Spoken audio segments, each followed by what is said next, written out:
So life in Kyiv changed from we are shocked that it is a war to, okay, it is a war, now what?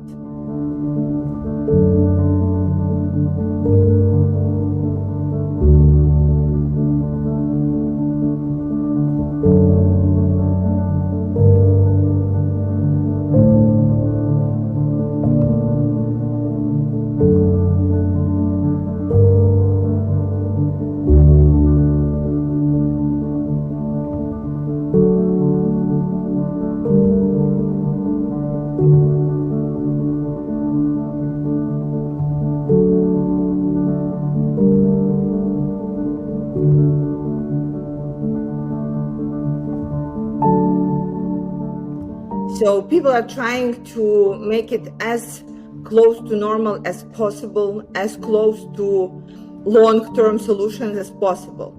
So if beforehand you were planning for 1 week top, 2 weeks tops, right now it is, okay, let's plan up until middle of May, and then let's have another plan up until September the 1st. Well, at least this is what I'm doing with my life. I have two plans. Like what am I doing until middle of the May and then till autumn. Kyiv life changed because we have much more curfews. So they were prolonged and they were reorganized. And right now we see much more professional military on the streets rather than the resistance that was self-organized. The life is also coming back to Kyiv. So there are some shops and coffee shops and even a couple of restaurants open. So could you believe this? It was just like a sip of life that we used to have and that we all have in our heart as a hope to come back to. My personal life is more dedicated to the parliamentary work. So we are very active and we are having parliamentary sittings every single week right now. And we are moving forward with answering so many questions that the government and parliament should be answering. In fact, this is the democracy we are fighting for right now. Glory to Ukraine. Nobody ever is told and taught how to be a wartime president.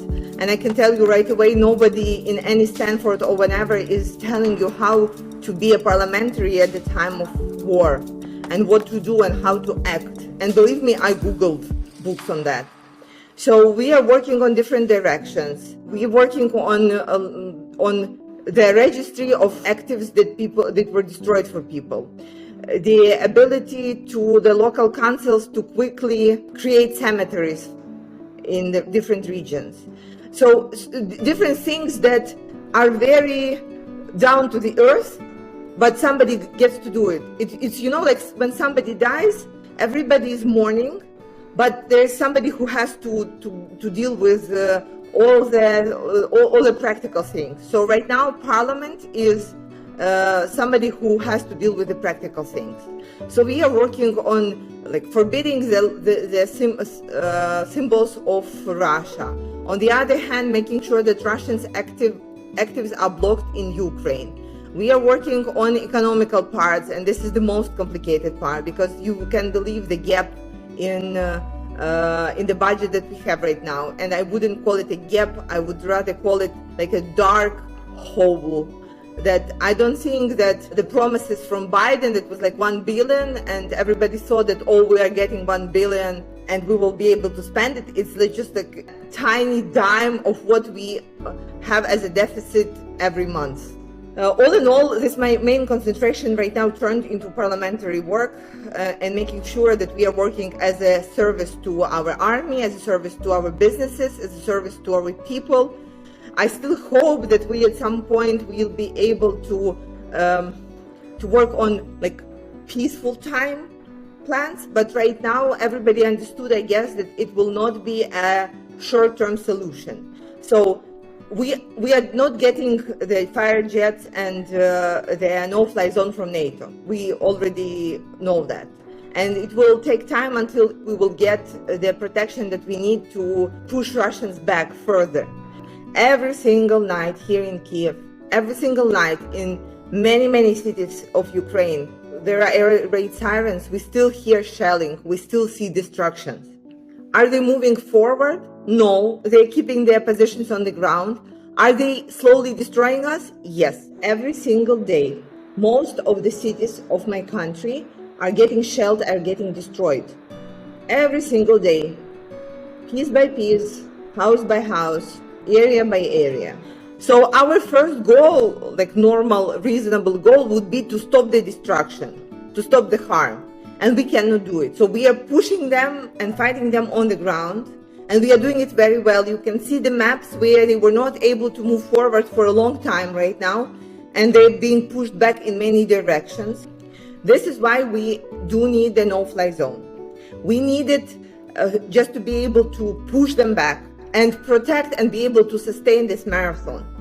Russia has much larger army, more resources, and our resources are limited, and support from our Western partners wouldn't last forever. We also know that as well. So the no-fly zone is critical for us to be able even, to catch a breath, to be able to move forward and have like a safe place in Ukraine. When Biden was speaking in Poland, Russians were firing their missiles to Lviv, 75 miles from where Biden was speaking, showing the West a couple of things. First, there is no safe place in Ukraine right now. Second, Biden, we are watching you. And third, look, West cannot protect you, because even after that, you have not received any single piece of equipment that we need for the no-fly zone.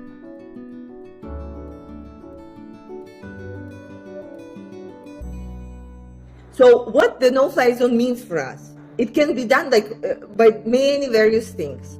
It can be like that the forces, the NATO allies are protecting the whole sky, so no Russian bombs or the fighters are coming onto the air. This is the plan maximum.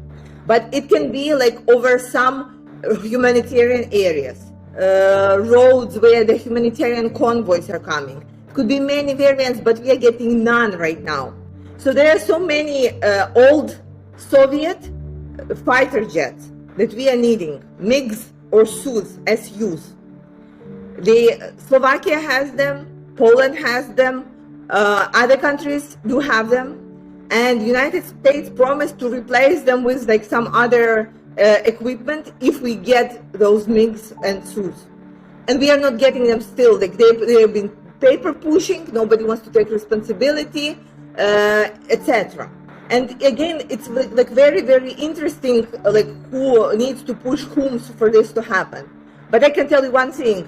So today we all woke up to the information that of the husband of one of MPs of my faction, Olga Stefanishina, was killed yesterday near Chernihiv by the bombarding. He was taking the people out. He was serving, and he was fulfilling his duty, and he died. She has 2 small girls on her hands, and she's devastated. And Chernihiv, there were no troops on the ground there who would be able to fight us. They went away, but they were still firing air shots at us, and this is what killed him. We know that my nation suffered so much that all the terrible things that we are right now feeling, they're all coming yes, this happens because it's a war, let's move forward. After everything, people are extremely, extremely motivated and very concentrated on what we need to do to win. The first days were probably the hardest ones because people didn't expect it and nobody believed it.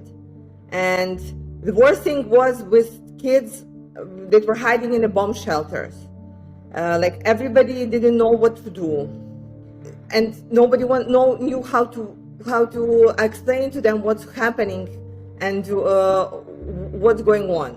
And everything happened so fast. So with the children whose parents were extremely stressed themselves and had to explain things to them, and sitting in the bomb shelter, a girl asking, "Mommy, are we refugees now?" It was the first time when I cried during the war. Then when we have seen toddlers knowing their blood type and showing this when they asked.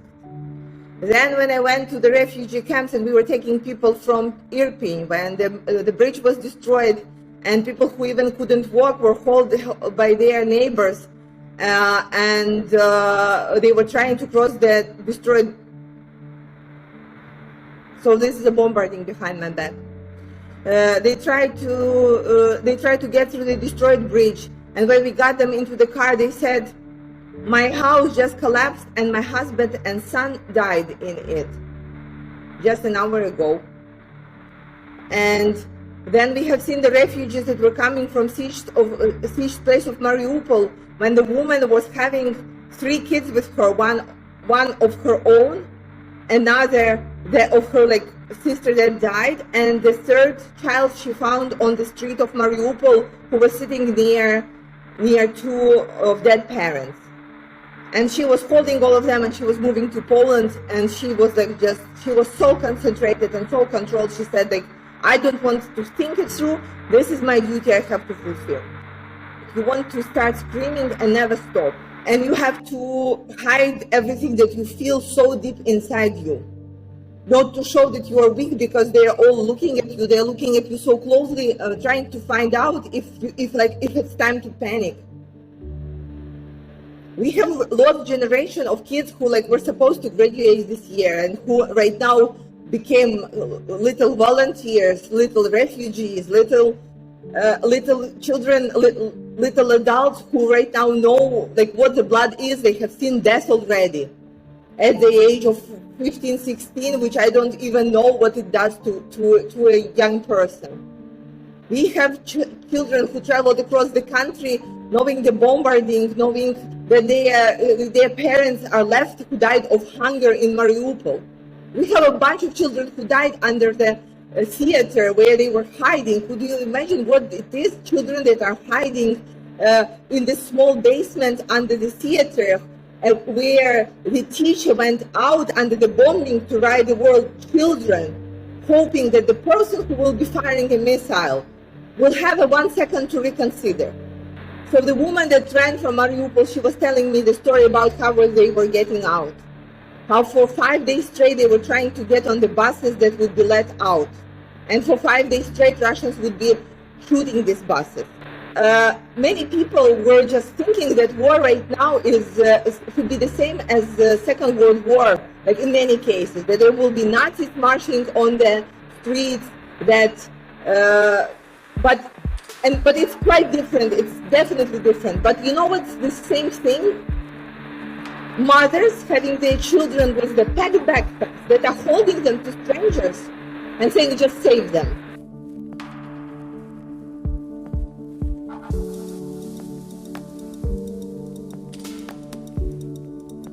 Every morning when we are reading about how many people died, how many buildings were destroyed, we know that there is nobody else in the world but us who will need to oppose this, who will need to stand up to this hell, and will need to give them help. Nobody else, because it will be very stupid to expect that somebody will be fighting for our motherland, for our soil. But you know what, I told you that, but I can tell you the continuation of that. Autumn and winter, I was planting my flowers on my backyard, in my soil, in Ukrainian soil. And when the war began, I was just how can I live here? I have all these things planted here.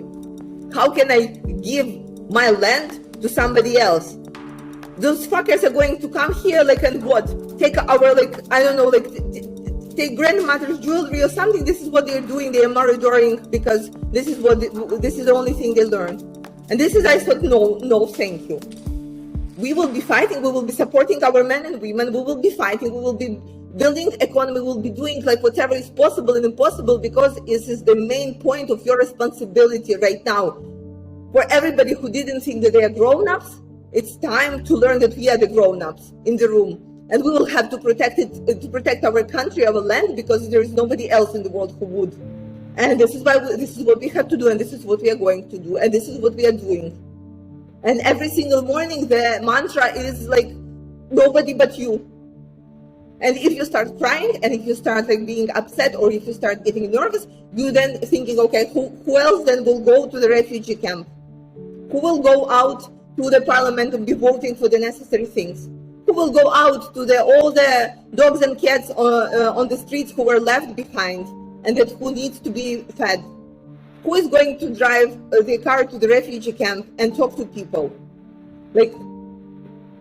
And there is only one answer for every single person. This it's your responsibility. Take as much as you can handle, and just do it.